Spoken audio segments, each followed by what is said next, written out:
little hole. And welcome into the late shift. Great to have you along with us.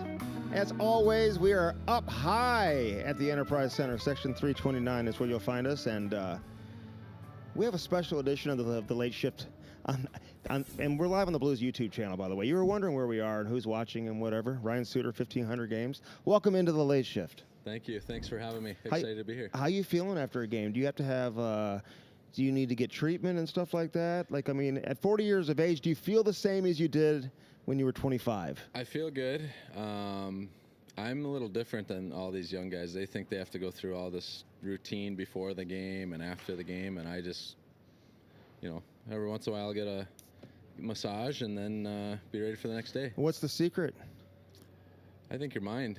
I think when you're young, you just play, and then you go through kind of the middle part of your career, and you're trying to figure yourself out. What you don't want to be superstitious, but you want to have a routine. And I think I've found is if your mind's right, I think you'll be ready every night. How do you continue to have fun while playing hockey? Because you're older than a lot of the players you're playing with who are on the team, but it seems like you connect with everybody no matter how old they are. I love it. Yeah, it's great. You have to have fun. You have to make it fun.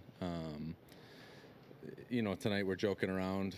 The last shift of the game, I said on the bench, I was like, Cam, how old are you? And he's like, 33 or 34. I asked Parise the same thing, and I said, okay, I'll go. So you just have fun with it, and it's crazy. The young guys are closer in age to my son than they are me. So I know, and you're older than Mike Weber, who's your defensive coach. Yeah. Are you like telling him like who's up next? I got this. You're saying who's the rotation? No, absolutely not. I respect my coach. Sometimes I'll have to tell him to respect his elders, but he's pretty good. You came in part of that draft class in 2003, which was unbelievable. And you just go through the names. And that's one of the greatest, if not the greatest, draft class of all time. You got to take some pride in being a part of that. Yeah, it was fun. I was an 85, and I went with the 84 group, so I got to go a year early. A lot of good players in that group. Did you have the frosted tips like a lot of these other guys, or no? No, I'm from the east side of Madison. I was blue collar. These guys are kind of. Name who these guys are, though. We got Dustin Brown. Look at that one. Looked like I just got out of prison. Dustin Brown, Thomas Vanek. Yep. To my right is Zach Parise. That's Mikhailuk, I think. And then top right, Fleury, Kostitskin. Yeah. Eric Stahl, and Oshawa. Yeah, who is that? God, you know what? Oh, it's Nathan Horton, isn't it? Nathan Horton, that's exactly who it is. Yep. Yeah, so it was fun. We it was in Nashville too.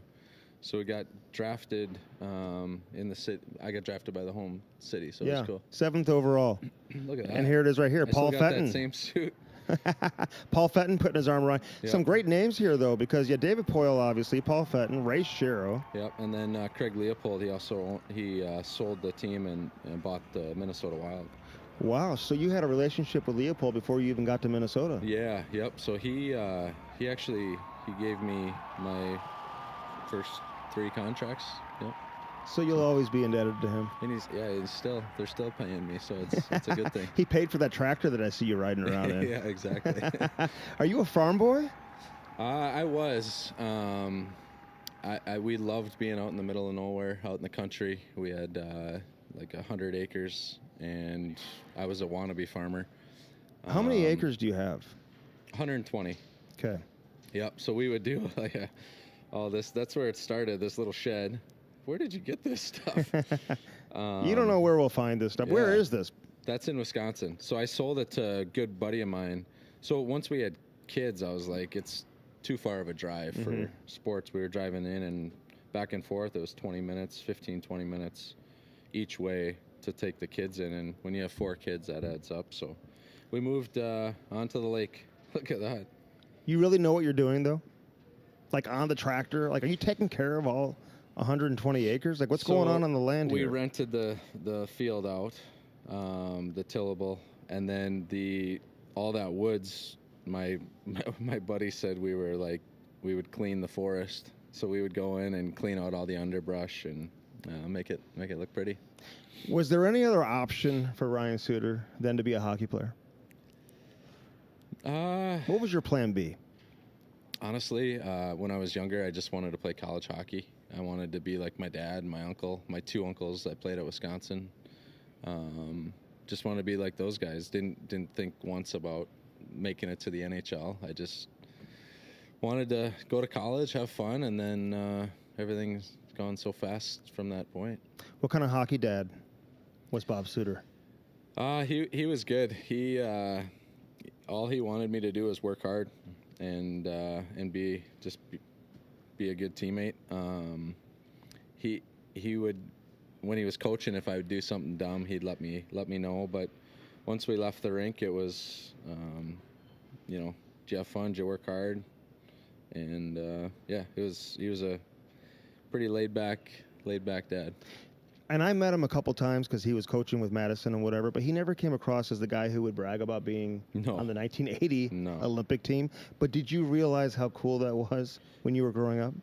So I wasn't alive, but I would go to school and all my teachers the whole time would talk about it and ask me if I could bring in his gold medal. And I remember taking the medal in and he would forget, or I would forget it in the locker. Like I would take it or leave it in my desk, and I'd get home and a week later my dad would ask me where the medal is. Someone else wanted to see it. So yeah, just good memories.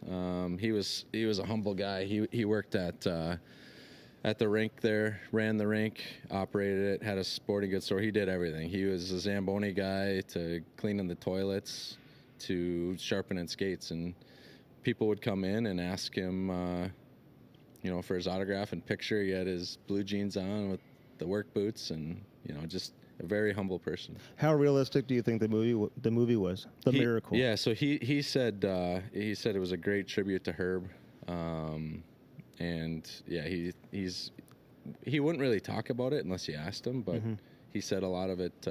It's very accurate. What's the coolest story you remember him telling you about that whole experience? Yeah, so he never once did I get to ever really ask him. Really? I had never watched it until a few years ago. Yeah, it was never about him. It was always just about helping kids. His big saying was, it's all about the kids. And it was, yeah. Were you at the rink all the time? Because, I mean, it's the Bob Suter ice rink, right? Yeah. So did you have a key? You could go whenever you wanted to? Yeah, so when I was a kid, I actually drove the Zamboni when I was 14 before I could drive a car. So I was working at the rink doing all the same things as him, grinding it out. And I remember we'd have tournaments. I'd be there till 11, 12, and then have to be there right away, 6 a.m. So I had to work. All right, so 1,500 games. I mean, even you've been around for a long time, and you're living it right now, but you've got to realize how big of a number that is. Like, guys don't play that long. What is it about you that has lasted 1,500 games? It's a good question. You don't think about it. I think you just, you train and you go through so much through injuries and different things, and you just block it out. And I think I said it a couple weeks ago in an interview. You don't. If you're not feeling great, you tell yourself you're feeling great. If you got a bad leg or a knee or a groin or a shoulder, whatever it is, you tell yourself you're good, and you just go out and play, have fun. All right, but you play hard, though, and you play defense, and you haven't missed a game in forever. I hesitate to even say that, but, I mean, what's the most difficult injury you've had to play through? Well, I broke my ankle in Dallas, broke my talus. And where's the talus? It's like the center bone under your ankle. Okay. So we got time? I got a story for that. So I told you we're going to go for an hour today. So so we're in Dallas, and we do the X-ray. I send it to my buddy who's a orthopedic surgeon up in Minnie, and he calls me. He goes, "Hey, I think this is bad." Like, so someone had said, one of the doctors had said, "Oh, it's just your fibula." I think that's the outside one, your fibula. And I said, "Okay, no problem." So it was Easter Sunday. It was right before playoffs. I went in and I couldn't sleep. We got home that night, and I remember crawling everywhere. I was crawling up the stairs, crawling everywhere. I couldn't really walk on it. and went in the next day, and the doctors, oh yeah, let's, we'll put a couple screws in it and be ready to go in a couple weeks for playoffs. And I'm like, okay, I think we should get a MRI before we do anything, or like a CT scan just to make sure. Next day, get that, and sure enough, my talus was broke. So then we had a problem trying to find someone that would want to do the surgery. So we called around a few different doctors, and one of the doctors was like, not touching it. Sorry. No. Why? Because it's an extensive surgery? Yeah, well, you can screw your Okay. ankle up where you wouldn't be able to walk on it or play again. So that was one option. Obviously, that wouldn't have been a good one. So then we called the emergency room doctor that has done like car accidents and stuff, and they said that they would go and put a screw in every bone that's broken and try to put it all back together. And then we found a doctor. He actually works with the Packers in Green Bay. He's with Carolina Panthers football, and then the Packers. So he said, come to Green Bay. We're gonna put one screw in this thing. You're not gonna walk on it, and that's how we'll fix it. So I went to Green Bay and didn't put any weight on it for like 3 months, and then got to training camp, and they weren't going to clear me at training camp, and I just begged them to clear me because I felt like if they didn't clear me, then it would be a story, and I didn't want it to be a story. So they cleared me. I was able to play, and for a couple of years I was pretty much playing on one foot, and now it feels great. Does the consecutive game streak, does that matter to you? Yeah, I think it does. I think when you go through so much and you grind, and then when you have a streak going, it definitely does. You seem happy in St. Louis. I am. I could not be more happy. I think the group of guys we have, just a really close group of guys. They get it. They take care of each other. We have a lot of fun together, and I really think we're playing well right now. I think we are kind of coming into our zone as a team. I think the last probably 4 games I thought we've been really good, and I think that's showing the potential that we have. A few years ago, I remember talking to your agent before you signed in Dallas, and I thought you were going to sign here. I thought there was a chance that you were going to sign here. Was it that close? You're gonna get me in trouble. No, I mean, no. It was, yeah. There were a bunch of teams. There were probably 15 teams that I was talking to, and just a lot of stuff came into it. But then when you became available this go-around, and St. Louis called, what was it that led you to the Blues? Well, I think the opportunity. I think, coming here and being able to step in and help develop the younger players and to be kind of a mentor for those guys. I've heard a lot about Schenner, and he's one of the best people that I've ever met in my life. I think he is the glue that holds this thing as tight as it is. The locker room is so good. It's a really good thing that they have here, and I think all of that sold me on why I wanted to be here. He's that good of a captain. He's awesome. He is. I texted him today, actually, and I said, Schenner, you are one of the nicest people, most caring, selfless people that I've ever met. He's only 500 games behind you now, Yeah, I told him that, too. I said, good luck. No, I'm just kidding. I didn't say that. Maybe he'll make it to 1,500. Yeah. But 1,000 games, I mean, you're at 1,500, 1,000 games, that's a great accomplishment. It is, yeah. There's not a lot of guys that get that far, so it's awesome. When you play 1,000 games in, I think, the fastest professional sports league there is, it's pretty impressive.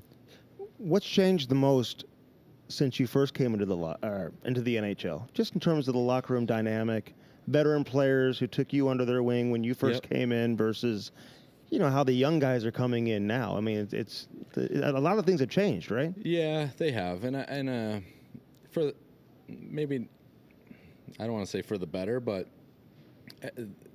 kids have changed, right? Like I have 4 kids now, and you gotta, each one of them you have to treat different. That's kind of how it is with young players. Certain guys need to be coddled. Certain guys can take it a little more than others from coaches. But it's not. It used to be, you don't go on the training table. You don't do this. You like don't be anywhere near the massage table. Like you're waiting for the guys on the bus and all those little things. And now it's more accepted. I think the older guys now don't. We're not as mean as it's just the culture's changed.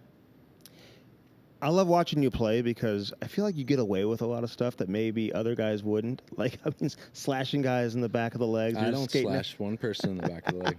It's going up the ice. You play hard the way you don't slash one person. Well, the way you defend. You show me a video of that. Okay, well, just a little gamesmanship that you'll see. Oh, I look at you.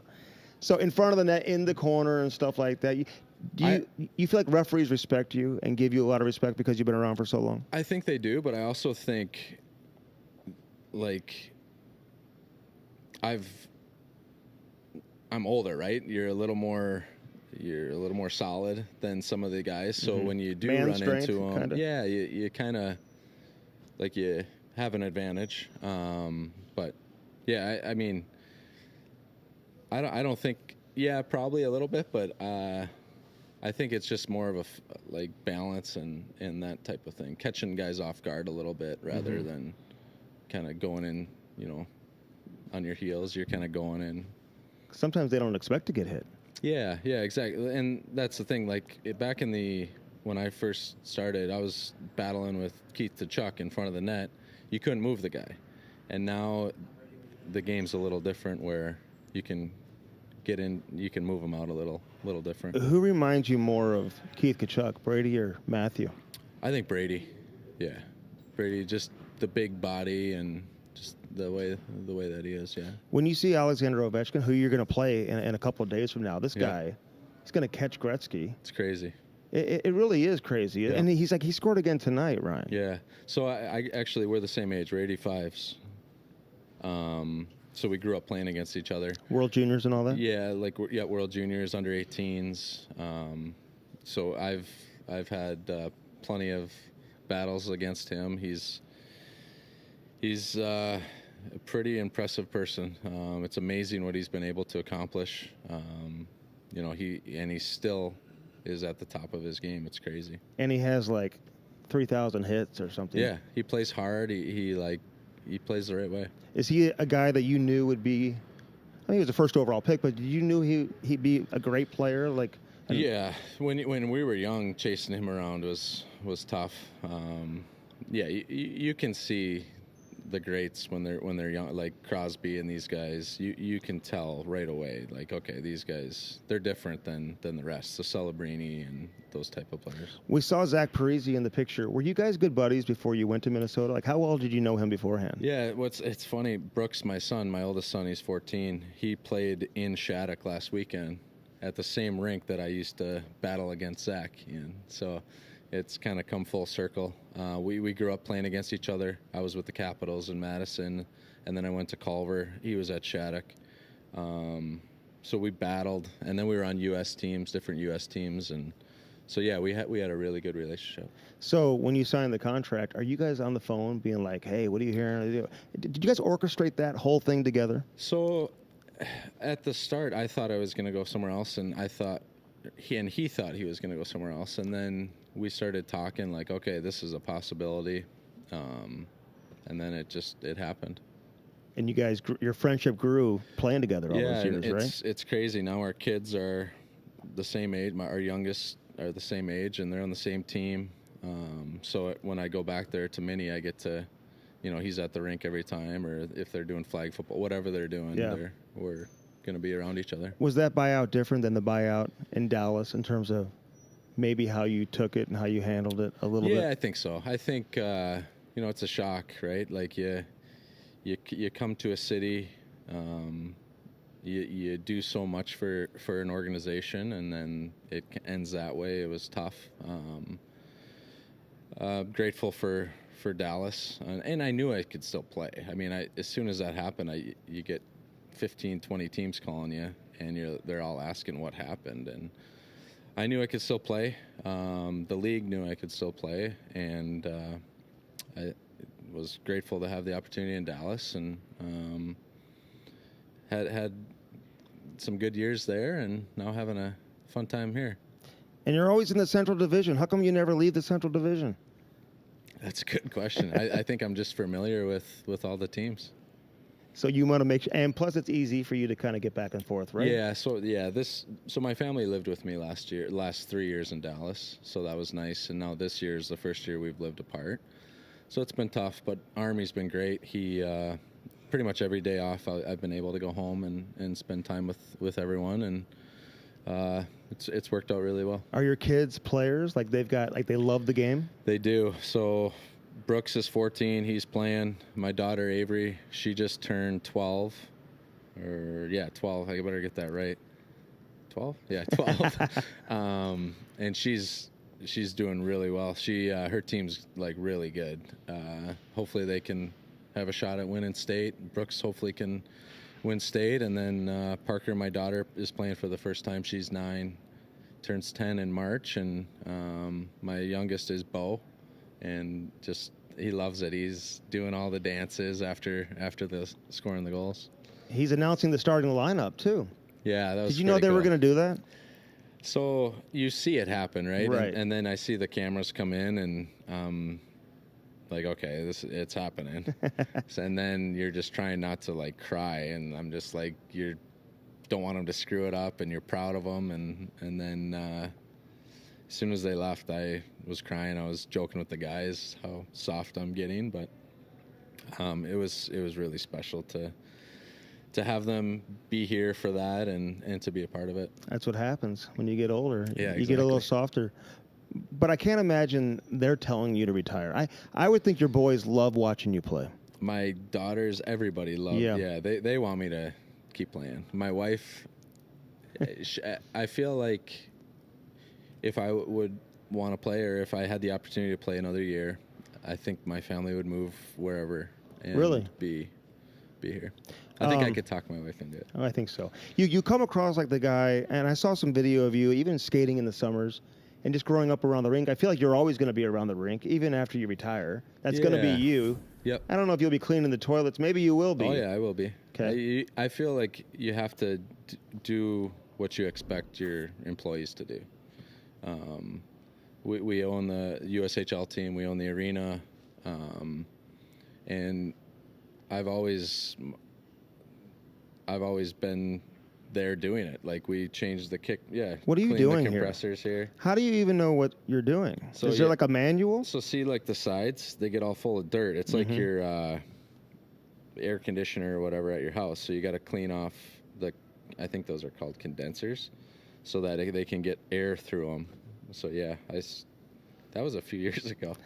Yeah, if I expect other people to do it, I got to do it. You may need to get your 14-year-old in there. Start 100% right. Start doing some of that. That's exactly what I need. But I feel like you're going to be playing pickup hockey like at 60 years old, at like 6 in the morning, twice a week. I think when I'm done playing in the NHL, I will never play hockey again. Really? You say that? I love it. Yeah. But I want to spend time with my kids, and I want to, I'd rather be sweeping the floor than on the ice. Okay, but one of your closest... Not right now, when I'm done, when I'm 60. One of your closest friends has Blues ties, and I felt like he would never quit.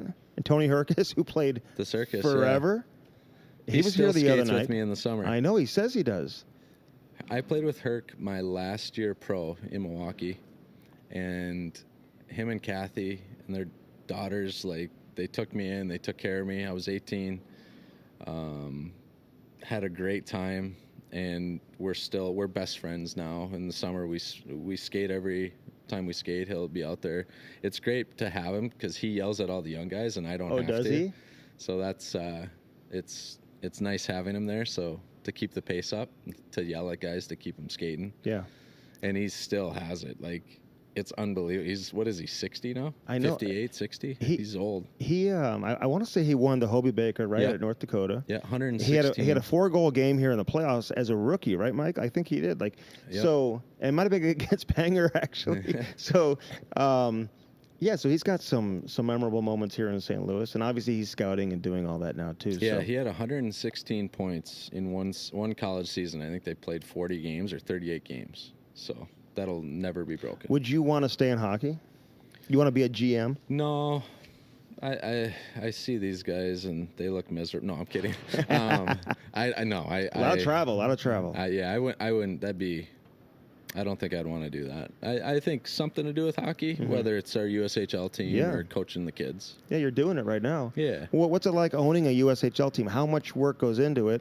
And how involved do you stay in the organization when you're playing? Yeah, so not as much now. Probably 5-6 years ago when we're 10 years old. My dad had the team back in the 90s. He sold it, and then we got it back in 2014. So right away we had some issues, and then we hired Andrew Jodry. He had played pro for a while, so I kind of talked him into doing. He's like, I don't know anything about it. I was like, yeah, either do I, but we'll work through it. And he put the time in, the effort in, and he's got it rolling. We've been getting great crowds. Our team's playing well. It's fun to be a part of, and looking forward to being more a part of it when I'm done. I got to ask you a few more things here. First off, your dad, obviously 1980 Olympics, but then you played in the Olympics 30 years later. Yeah. What was that moment like for the family? And you played in a gold medal game, right? It would have been great if you guys could have pulled that off. My dad was kind of look at that hair. Ticked off. Yeah, look at that. What is that jersey? Is that you? These are when I was young, I think. Yeah. Is that at the U.S. program or what? Yeah. Or maybe World Junior 10. Or something. Did you wear number 10? Must have. Huh. Yeah, I must have been really young there. Well, that is you, right? Yeah. Just making sure. Yeah. Yeah, that's the Olympics, that one. Yeah. That looks like you now. My dad, that was Sochi, that one. Mm-hmm. He was wanting us to. He's so humble. He's like, can you guys please win so that they quit talking about the 80 team? And then we didn't. We lost.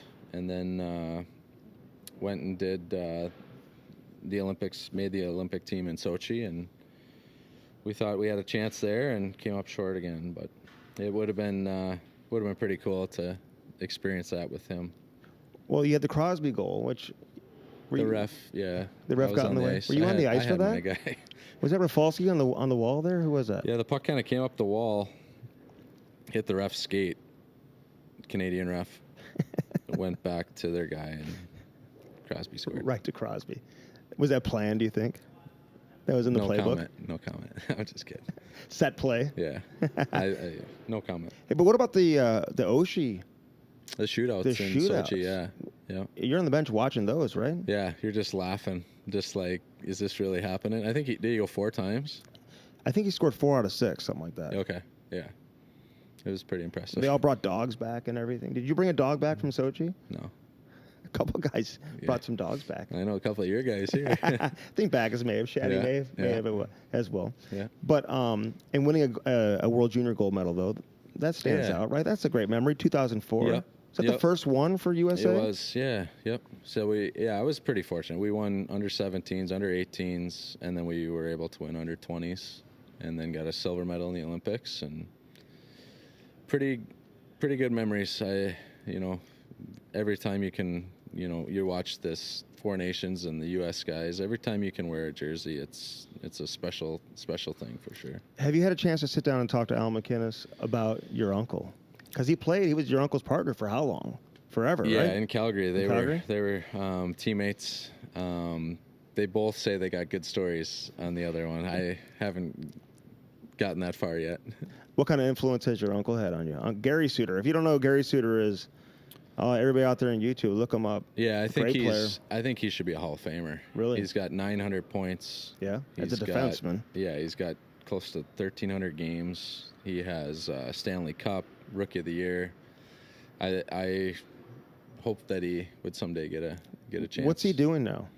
He's what I was when I started. He's kind of like a wannabe farmer. Okay. He's got some land up north, northern Wisconsin, and then he also has some just outside of Madison, down by the city. He's cutting trees down and being a lumberjack. You stay involved with the University of Wisconsin? Like, are you involved with the hockey program at all? Yeah, you stay in touch with them. Yeah. Yeah, Hastings, Coach Hastings is always around out at the rink. He, with the USHL team, they're always there in the summertime watching our camps and things like that. So get to catch up with him. He came to Dallas last year, watched a couple games there, and pretty proud to have been a Badger for sure.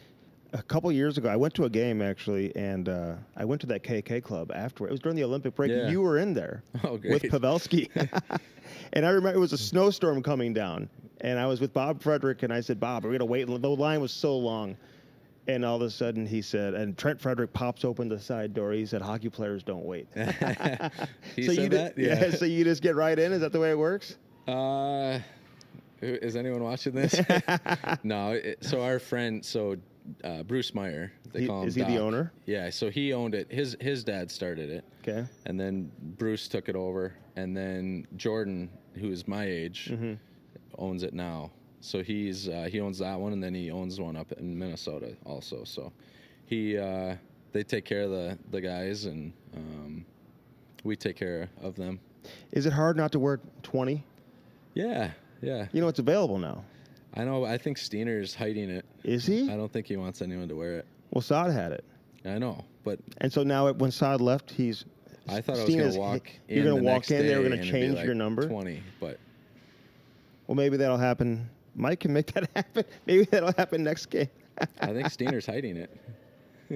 Give him 20. Why number 4 in college? They just gave that 20 to you? was taken. My Uncle Gary wore 4 at Wisconsin. Oh, did he? And 20, a senior had number 20.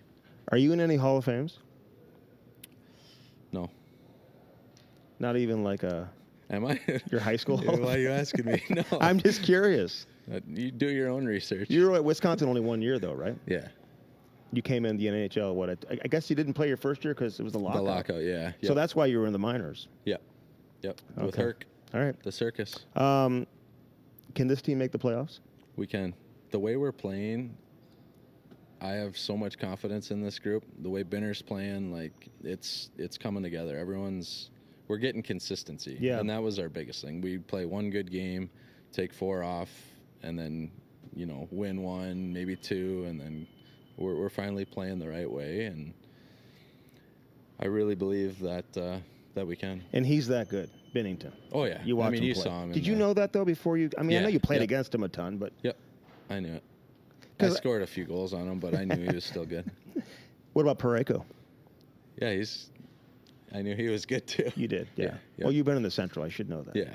I mean, I've played a lot How many of games playoff against series St. against the Louis. Blues? 2. I think we won 1 and we lost 1. Okay. All right. Well, it's been great having you here in St. Thanks. Louis, I'm man. glad you didn't do any research before this. I'm glad I could give you all the background. Give me all the background. I just asked the questions. I know. I'm just kidding. And you give the answers. Thanks for having me on. We'll do it again. Yeah, this is great. Hopefully we get the opportunity. Part 2 is coming up on another edition of The Late Shift. Ryan loves doing this. Yep. See, I told you you'd like it. It's been good. Thanks for joining us, everybody on YouTube. Section Thanks. 329. It's a new spot. We did this for you. This by is the way. nice. Yeah. Thanks, Ryan. Yeah, thank you.